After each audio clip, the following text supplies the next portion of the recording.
Welcome to our deep dive into AI in education. Specifically, we'll be taking a look at the legal side of things. Ooh, the legal stuff. Yeah, it's going to be a wild ride. I Yeah. think the source materials you gave me are a mix of like teachers talking about their experiences, some analysis from AI experts. And probably some real head scratchers. Definitely some head scratches. We're seeing some interesting situations play out in schools right now. So. It's a very interesting time for sure because it feels like the legal system is trying to catch up Oh, yeah. with how fast AI is developing. Like, how do you write laws for something that's changing so quickly? Yeah, it's tough. Okay, let's start with maybe the elephant in the room, the 800-pound gorilla, ChatGPT. The chat dot. Yes. ChatGPT, one of our sources, mentioned a survey by the Walton Family Foundation, and I found that 40% of teachers were using ChatGPT weekly within just 2 months of it being released. Oh, wow. That's incredibly fast. Yeah, that's super fast adoption, and it shows how useful teachers are finding this tool. Right. But it also kind of highlights the scramble. Yeah, to create policies around it. Oh, for sure. And speaking of policies, one school district, it looks like they blocked ChatGPT for staff, Okay. but not for students. Interesting. On the school network, on their computers. Mm, The thing is, though, students can still access it on their phones or home computers, so right. it's kind of like, is it really locked? Right. Exactly. You know, and they were also concerned about the privacy practices of ChatGPT. With student data and all of that. Yeah, especially when it comes to children, which makes sense, but it wasn't really clear what regulations might even apply in that situation. So it's like, Yeah, it's a really good example of what we're talking about, right? It's not just about blocking a website. It's about the implications Right. of access. Yeah. And how do we define, like, what is cheating? Ooh, good question. In an age where AI can do so much? Yeah, I remember, like, struggling to write essays in high school and college. Right. Now there's AI that can pump it out in, like, 2 seconds. Seconds, yeah. It really makes you think, like, what is plagiarism? Right. What is academic integrity? Totally. It changes everything. And that's what makes it really tricky from a legal standpoint if Yeah. we don't have clear definitions. Right. And so some schools are banning ChatGPT. Uh-huh. Others are trying to figure out how to integrate it into the classroom. Right, right. There's no consensus, and that creates a lot of confusion for everyone involved. Totally. And it's not even just ChatGPT anymore. It's Right. like AI is so embedded. We have Siri, we have Alexa, we're using Google search like all the time. Right. All those chat box that pop up when you need customer service online. Yeah. I use Grammarly, and I don't even think about it as AI half the time. Absolutely. It's everywhere. It's everywhere. And I think that's why a lot of districts are looking at, Yeah. okay, which AI tools are appropriate Yeah. and that are, aligned with all of our privacy guidelines, Right. as opposed to just trying to block everything. Makes sense. Because that's not really a sustainable solution, right? Not really, no. One district mentioned in our source materials is actually gathering feedback from teachers, administrators, IT, Okay. to figure out what their policies should be. Okay. But I do have to wonder about student data Oh, of course. Yeah. being collected by these tools because we know what's happening. Yeah. Several experts in the materials we looked at pointed out that we just don't know what data is being collected, how it's being used, Right. and what the long-term consequences might be. Right. Huge legal It's concerns. huge. And we have like FERPA, right, which protects student educational records. Yeah. We've got COPPA, which protects children's privacy online. Yeah. But how do we apply that to this Right. new world of AI? It's tricky. It's tricky, and it sounds like these laws were written Right. like way before anyone even thought about AI being used this way. Yes, absolutely. How do they even apply? Right. That's the million-dollar question. Right. And what additional safeguards do we need Yeah. to protect student data? Okay, it's a big unanswered questions Big questions. about data privacy. Yes. And we're just getting started. Oh, yeah.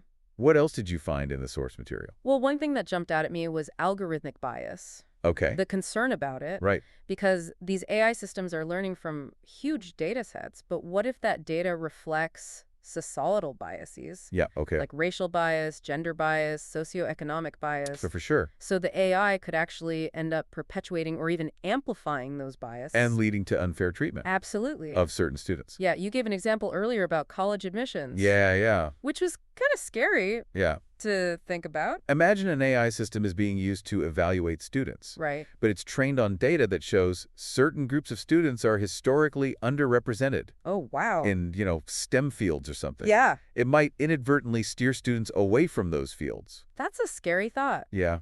Like baking a cake with bad ingredients. Exactly. The outcome is not going to be good, Right. no matter how carefully you follow the recipe. Yeah, we need to make sure the data is good Right. from the start. Oh, And it's not always easy to detect these biases, right? Yeah. It can be very subtle. Right. It requires careful analysis of the data and the algorithms. It's like we need AI detectives to Right. make sure the AI is playing fair. To audit the AI. Yeah, that is getting complicated. It is. It is. But that's why these conversations are so important, right? Yes. And just thinking critically about the implications of AI. Totally. So data privacy, Yes. algorithmic bias. Uh-huh. What other legal headaches are we dealing with? Liability. Okay. What happens if an AI system makes a mistake Uh-huh. and a student is harmed? Right. That's scary. Yeah, it's a big concern. So who is responsible? Right, exactly. Is it the people who developed it, the school district, the teachers? Right, is it the company? Yeah. Is it the school? Is it the teacher? It's like a legal game of hot potato. Exactly. Everybody trying to not get stuck with it. Right, and without clear legal frameworks, Yeah. it's going to be really hard to figure that out. Yeah. That's something courts and lawmakers are going to have to figure out as AI becomes more prevalent. Right, and it sounds like lawyers are going to have a lot of work. Oh, yeah, job security. Yeah, exactly. But on a serious note, this is really important stuff. It is. This is about the future of our kids' education. And their future in an AI-driven world. Right, exactly. I'm sensing a theme here. Yeah. AI is changing everything. And everything. And the law is struggling to keep up. Absolutely. Let's take a step back for a second. Okay. Away from like all the legal stuff. Yeah, yeah. What resources can help us understand this better? What did you find in the materials? Common Sense Media? Oh, yeah. I use their website all the time to see what movies are okay for my kids Exactly. to watch. They're great. So they're branching out into AI now. They are, yes. Interesting. They've got articles, reports, even toolkits Wow. that address the legal and ethical and social implications of AI. Okay, that's good. For parents? Right, it's not just for parents, though, right? No, for educators, policymakers. Gotcha. They break things down in a way that people can understand. Right, yeah, very helpful. Okay, so I'm definitely checking out that website. What else? The Future of Privacy Forum. Okay. Given all the concerns we've talked about with data privacy, Right. they are a very important resource. What do they do? They talk about the specific privacy risks Okay. of AI in education. Uh-huh. They offer guidelines for schools and developers and even like model policies that districts can adapt. Okay, so a roadmap Yeah, to exactly. this new world. A legal roadmap. Yeah. Exactly. That's good. That makes me feel a little less lost. Me too. So less lost. What about staying up to date, though? Oh, good question. Yeah. This stuff changes so quick. Yeah. Any tips for our listeners? Subscribe to newsletters and blogs Okay. that focus on AI and education law. Okay. There are several out there. Yeah. They'll give you the latest news and analysis. Yeah. Even case studies. Right, like a legal expert on speed dial? Yeah, exactly. Okay, I like that. You know, and who knows, maybe someday we'll have AI that helps us navigate Oh, that's legal complexities. AI to understand the legal side of AI. Right. It's very meta. Very meta. But in all seriousness, this conversation just highlights how important it is to educate ourselves about these issues. Absolutely. Knowledge is power, especially when it comes to AI. Yeah. The more we understand about the benefits and risks, Right. the better we'll be to advocate for policies that protect students and promote fairness. Totally. And speaking of knowledge, our sources mentioned an organization called AI 4K12 Sparking Curiosity in AI. Oh, yeah, I was just about to bring them up. Okay. They are doing amazing work. What they do? They provide guidance and resources for K-12 education. Okay. They have a website packed with information, books, curriculum materials, software, videos. Wow. They've got it all. That is amazing. And they're also developing national guidelines Oh, wow. for AI education. That's huge. Yeah, the idea is to create a consistent framework that schools across the country can use to develop their own policies. Okay, so like an AI for education headquarters. Yes, exactly. that. A central hub That's awesome. where everyone can come Yeah. and learn and share and collaborate. I love that. They're also building an online resource directory Uh-huh. and facilitating a community of developers that are focused on AI for K-12. Okay, and it's not just about fear. Right. Like, oh, AI is scary. No. It's about curiosity. It's about sparking curiosity. Yeah. Like, hey, this is cool stuff. Yeah. Let's figure out how to use it for good. I love that. It's a really positive approach. Yeah, and collaborative, right? Collaborative, yes, absolutely. Okay, so we talked a lot about like the legal challenges, Right. the ethical side of things. Right. But how are teachers using this stuff in the classroom? Right. Our sources mentioned some specific things. Yeah. What stood out to you? Gemini for Teens, Okay. which is being implemented in the Parkland School District. I wonder if that's related at all to Gemini for Education, Oh, maybe. Yeah, I was thinking the same thing. which is one of the resources that you provided. Right, maybe they're connected. Something to look into. Yeah. Another one that I saw was a program designed by Lehigh University. Oh, wow, that's local to us. Right. So cool. That's awesome. There's a teacher, Steve Capral, who's using this tool in his classroom. Wow. I wonder if we could reach out to him. Maybe, yeah. and see if we can get a demo of the software. Oh, a demo. I love a good demo. I'm always up for a little field trip. Me too. Well, we've covered a lot of ground. A lot of ground. But it's really just the beginning, right? Just the tip of the iceberg. AI is already here. Yeah. And it's only going to become more integrated into our lives. Absolutely. Including education. Including education. So it's important to be aware of the benefits and the risks. Absolutely. And to think critically about these issues. And that's where you, the listener, come in. Right. What are your thoughts? What are your hopes? Your concerns about AI? Yeah, what steps do you think we should be taking? To make sure it's used responsibly and ethically in our schools. These are big questions. Big questions, yeah. And we don't have all the answers. Nope. But we need to start asking them. Yeah. And working together to find solutions. Maybe some of you listening right now will be the ones to develop the next groundbreaking AI tool. Or shape the policies that govern its use. That's exciting. This field is full of possibilities. So many possibilities. But it's up to all of us to make sure that it creates a better future. Yeah. For education, not just a more technologically advanced one. Well said. Okay, and I think one person who kind of embodies that spirit of using technology for good in education is Matt Miller. Yes, ditch that textbook, Matt Miller. Yeah, what does he have to say about AI? Well, he's actually become quite the expert on it. Okay. And he has some really valuable advice. Interesting. I'm intrigued. What kind of advice? Well, he emphasizes shifting the focus from fear to preparation. Okay. He acknowledges that AI is disruptive. Yeah. But instead of panicking, he says, let's figure out how to use it to improve our teaching and prepare students for this AI-driven world. Makes sense. Right. Like, it's here. It's here, yeah. Let's use it to our advantage. Let's use it to our advantage. Exactly. Okay, we'll be right back after a quick break. Yes, we'll be right back. Welcome back to our deep dive into AI and education. Okay, so we talked about how fast AI is being adopted and how it's making us rethink some things about teaching and learning. But now let's really zero in on those legal issues. This stuff can get a little, I don't know, dry. But really important to understand the complexity of this. Where do we even start? Well, a big concern for schools and districts right now is data privacy, right? All of these AI tools are collecting so much information on students. Right. And the laws, haven't really caught up yet. Yeah, you mentioned FERPA and COPPA before the break. Yes. Can you remind us what those are and, why they're causing so much trouble for schools when it comes to AI? Sure. So FERPA, that's the Family Educational Rights and Privacy Act. Okay. It's been around for a while, and it protects student education records. And gives parents certain rights to those records. Gotcha. And then COPPA, the Children's Online Privacy Protection Act, that focuses specifically on protecting children's privacy online. Okay, so good laws, but what's the problem? Why is it so hard to apply them to AI? Well, because AI adds a whole other layer of complexity. Okay. It's not always clear what data these tools are even collecting. Okay. How they're using it. Right. Who has access to it. Yeah. There are questions about data security, third-party sharing, even the potential for misuse. It's like we're giving these AI companies a blank check with our kids' information and we have no idea what they're buying. That's a great analogy. And that is a major concern, right? Absolutely. For parents, educators, and policymakers, we need more transparency. Stronger safeguards. And clearer regulations to make sure that student data is protected. Okay, so data privacy, big issue. What other legal landmines did you find? Well, we talked about algorithmic bias earlier, the concern that AI systems are trained on huge amounts of data, but that data might reflect societal biases. Right, you gave the college admissions example, which was scary. Yeah, that was a scary one. Are there other examples of how this could play out in schools?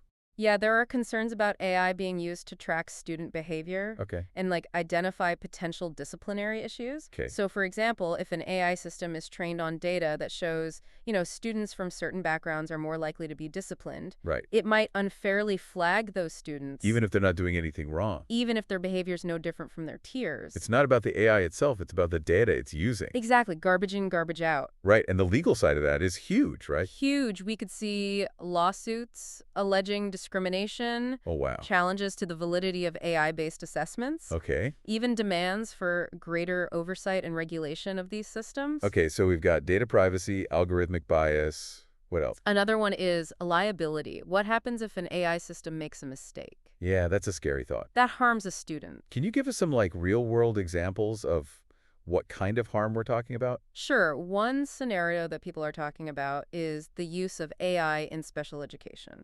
What if the AI misdiagnoses a learning disability?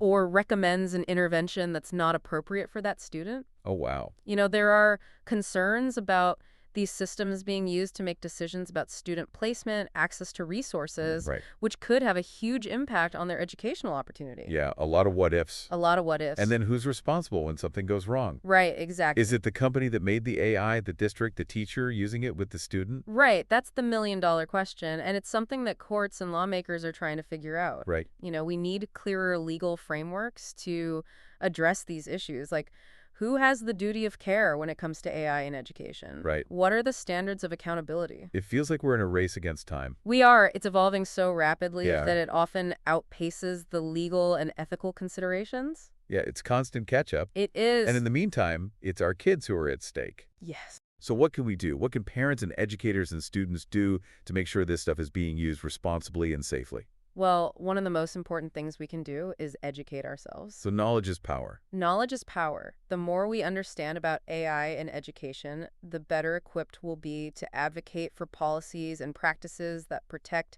students and promote, good outcomes. Okay, so education is key, but where do we go to get this information? Well, besides Common Sense Media and the Future Privacy Forum that we talked about, Yeah. there's a lot of other great resources out there. Okay. The U.S. Department of Education has published some guidance. Uh-huh. There are a number of legal scholars and advocacy groups that are following these issues closely. Okay, so the information's out there. It's out there. We just need to know where to look. Exactly. But even with all that, it still feels like the Wild West out there. It does. There's so much we don't know. So much uncertainty, yeah. So many unanswered questions. Yeah, but it's important to remember that this is new for everyone.